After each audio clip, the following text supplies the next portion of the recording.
I come from a family that really enjoys talking about the paranormal, ghost stories, spooky and creepy things overall, so naturally I have developed an interest in this topic myself. My dad's side of the family is a little bit more sensitive to these types of things, and I figured with their encounters and experiences, I would share some stories with you guys.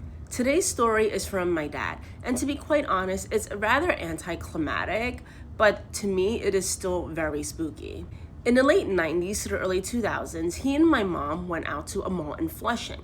Now, I'm not sure which mall it is or where exactly it was, but it was one of those Chinese malls, and a lot of the stores had closed already. A vast majority of the stores had their gates down already, but not all of them in the mall were closed at that time. And I think some of the stores with the gates had like that little gap in which you could see through into the store. As my parents are walking through the mall, my dad turns his head at one point and looks into a store, and he sees a head just looking back at him. There was no body attached to this head, so my dad was essentially just looking, coming eye to eye contact with a floating head. Now, of course, most of us, including me, would panic and freak out, but no, my dad remained calm and he just kept walking through like it was nothing there. He eventually told my mom about it, and of course my mom believed him. She's very into this stuff herself.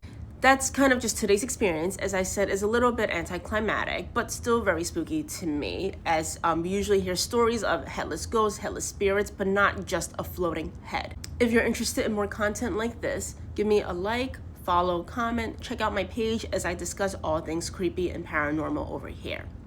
I also hope to share more stories from family and friends in the future as well.